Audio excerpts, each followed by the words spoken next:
केला आहे। बऱ्याच जणांनी काल कमेंट निगेटिव्ह केल्या होत्या, पण आज बऱ्याच भागांमध्ये तो पाऊस झालेला आहे आणि त्याच 17 जूनच्या लाईव्हमध्ये सांगितल्याप्रमाणे 19 जूनची व्याप्ती ही सर्वाधिक जास्त असणार आहे। प्रामुख्याने हे काही जिल्हे असे आहेत तिथे सर्व तालुक्यांमध्ये तुषार स्प्रिंकलरपेक्षा जास्त तर काही ठिकाणी मुसळधार सर देखील कोसळू शकते आणि याच व्हिडिओमध्ये उद्या वाऱ्याचा जोर तीव्रता किती असणार आहे हे देखील सांगणार आहोत। तत्पुरती आजच्या सारखं वारं मात्र उद्या राहणार नाही, त्यामुळे पावसाची भागव्याप्ती जी आहे, जे ढग आपल्याला पूर्वेकडनं पश्चिमेकडनं पूर्वेकडे जास्त प्रमाणात व्हायचे ते उद्या वाहताना थोडा हळूवार वाहतील, जेणेकरून दुपारनंतर 4 वाजेपर्यंत बराचसा भाग हा कव्हर होईल। तर आता सगळ्यांना एक विनंती आहे, हा व्हिडिओ फक्त शेवटपर्यंत पाहायचा आहे। एका जिल्ह्यापासून सुरुवात केल्यापासून सर्व जिल्ह्यांची नावं घेणार आहेत, परत तो जिल्हा मी रिपीट घेणार नाही आहे, ठीक आहे। तर उद्या नाशिक जिल्ह्यामध्ये सुद्धा पावसाचं आगमन हे आजच्या सारखं पण थोडं जास्त प्रमाणात असणार आहे। रिमझिम स्वरूपाची कंडिशन नाशिक जिल्ह्याला आहे।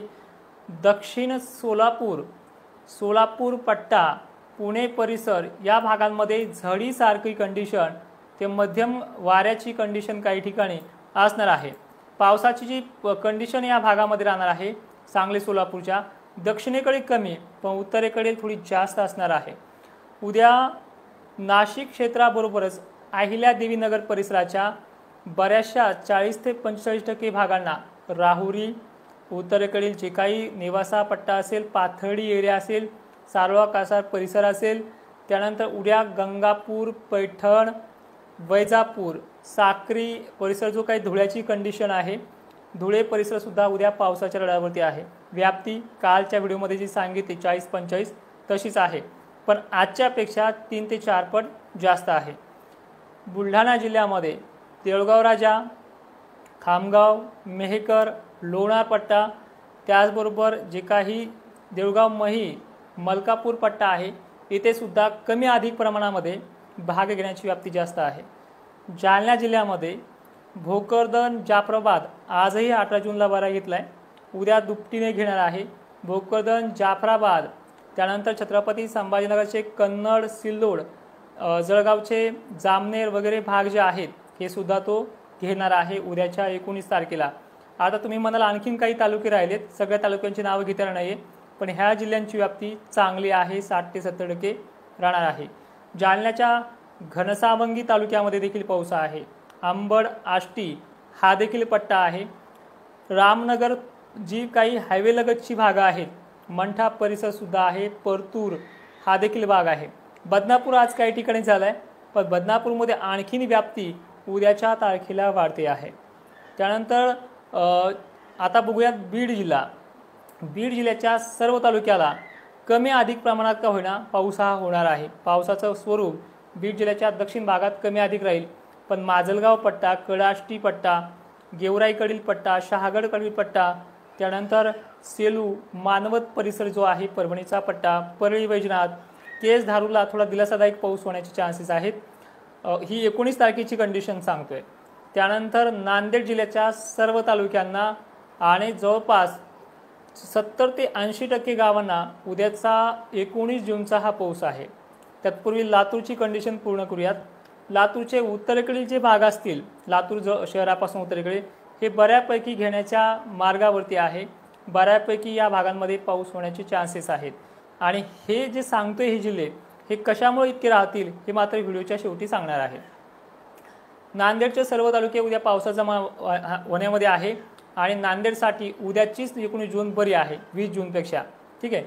तर वाशिम, हिंगोली जवळपास कमीत कमी या भागांना 70% व्याप्ती होण्याचे चान्सेस आहेत, पण या व्याप्तीमध्ये पेंडवणी ते स्प्रिंकलरपेक्षाही जास्त कंडिशन राहील आणि विशेष म्हणजे अकोल्याचा भाग, काही भाग सोडला जाईल, काही भाग घेतला जाईल। गजानन महाराजांच्या शेवगावकडील जे काही भाग आहे, शेवगाव परिसर हा देखील काल आज काही ठिकाणी थोडाफार झालाय, वातावरण सक्रिय झाले, या भागांना देखील उद्या तो घेणार आहे। त्यानंतर परिस्थिती बघा, अकोला, पातूर ची, अमरावती जिल्ह्यांची इथे मात्र व्याप्ती वाढते। मोर्शी परिसर, त्यानंतर जे काही तिवसा परिसर आहे, दक्षिणेकडील काही जे भाग आहेत या भागांना देखील दिलासादायक पाऊस असेल आणि सगळ्यात महत्त्वाचं म्हणजे बहुप्रतीक्षित असलेला नागपूर जिल्हा, हिंगणघाट परिसर, चंद्रपूर, गोंदिया, भंडारा परिसर आणि हा भाग यांना उद्या आपण तारखा देणार नाहीत। यांची आज ही विश्वास ठाव देणारी जी तारीख आहे आणि फायनल जी तारीख आहे ही तारीख राहणार आहे 19 आणि 20 जून। या 2 तारखेच्या दरम्यान जवळपास हा 70% भाग हा व्यापणार आहे। आता जो काही भाग घ्यायचा राहिला असेल त्या भागांची नावं रिपीट बघूयात। परभणीमध्ये आपण बऱ्याचशा भागांची नाव घेतलीत, पण जिंतूर पट्टा जो आहे यांना सुद्धा उद्या दिलासा देणारं वातावरण आहे। विशेष म्हणजे ही कंडिशन जी आहे आता जवळपास कोणत्या वेळेला घडेल आणि कोणत्या वेळेला सक्रिय होईल हे देखील पाहून घेऊयात। उद्या पहाटच्या वेळेला एक गोंगारलेली परिस्थिती पाहायला मिळेल। ऐन 12च्या सुमारास वारे जोराने व्हायला पाहायला मिळेल, पण दुपारनंतर या काळ्याकुट्ट ढगांची निर्मिती 80 मायक्रॉन जाडी असल्यामुळे हाला गरमी असो किंवा नसो हे बरसतीलच। ज्यावेळेस गरमीची लेवल जास्त वाढते त्यावेळेस मोठ्या पाण्याच्या थेंबाची जाडी बनते, पण मान्सूनच्या ढगाला 17 तारखेला 25 मायक्रॉन एवढी बाष्पकणांची जाडी होती, पण आज ती 70-80च्या घरात गेली। उद्या 80 मायक्रॉन एवढी जाडी होणार आहे।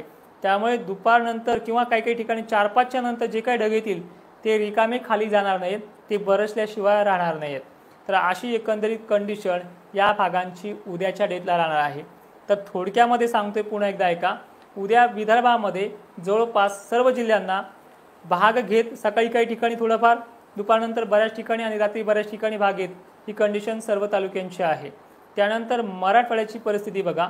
मराठवाड्यात सुद्धा उद्याचा जो दिवस आहे तो जालना, बीड, छत्रपती संभाजीनगर, त्यानंतर परभणी, हिंगोली, नांदेड, वाशिमकडील पट्टेसुद्धा, यवतमाळ वगैरे भागांत देखील हा पाऊस राहणार आहे। याच्यामध्ये आता 3 टप्प्याची कंडिशन आहे। त्यापेक्षा पहिले पश्चिम महाराष्ट्राची कंडिशन बघूयात। पश्चिम महाराष्ट्रातही सर्व जिल्ह्यांमध्ये पाऊस येईल, पण झडीचं स्वरूप तर काही ठिकाणी चांगलं स्वरूप हे 2 टप्पे इथे असणार आहे। मध्य महाराष्ट्र आणि मराठवाड्याला सुद्धा काही ठिकाणी झडीसारखा पेलवणी तर काही ठिकाणी स्प्रिंकलर सारखी कंडिशन, काही ठिकाणी चांदणभरी पावसाची कंडिशन ही उद्याच्या 19 जूनला राहणार आहे। एकंदरीत हा जो पाऊस आहे 19 जूनच्या संध्याकाळपर्यंत राहील। ज्यांच्या पेरण्या झाल्या, ज्यांचे कापस सुकतेत, असं टेम्परेचर ह्या महिन्यामध्ये आता जवळपास आपल्याला पाहायला मिळणार नाही। झालं सूर्यदर्शन 3 तासासाठी 2 तासासाठी अशी कंडिशन आहे उद्याची परवतीची आहे। तुमच्या सगळ्यांच्या कमेंट ह्या फक्त यूट्यूब लाईव्हला घेतल्या जातील, फेसबुक लाईव्हला घेतल्या जातील। त्यामुळे हा लाईव्ह इथेच थांबवतो आणि पुन्हा एकदा थोडक्यात सांगतो, ज्या 17 जूनला बकाल होती त्यानंतर आपल्या बोलण्याचा जो तोल सुटला होता, त्यानंतर आज जो वातावरण बिघडलं, परत कौतुकाचे मेसेज यायला लागलेत, हे योग्य नाही आहे। त्यामुळे कधीही दिलेल्या तारखेपर्यंत थांबत चला जा आणि ज्यांच्या पेरण्या राहिल्या आहेत त्यांनी आता पुढच्या महिन्याची पेरणीची वाट बघायची आहे। हा माझा सल्ला नाही आहे, हा आपल्या पद्धतीने करा। पाऊस हा खूप मोठा येईल, पाऊस हा नदी नाले वाहतील असा हा मान्सूनचा पाऊस नाही, पण पेरणी केलेल्या शेतकऱ्यांना हा चांगला आधार असणार आहे, एवढं मात्र याच्यामध्ये स्पष्ट दिसतंय। तर जय शिवराय, धन्यवाद।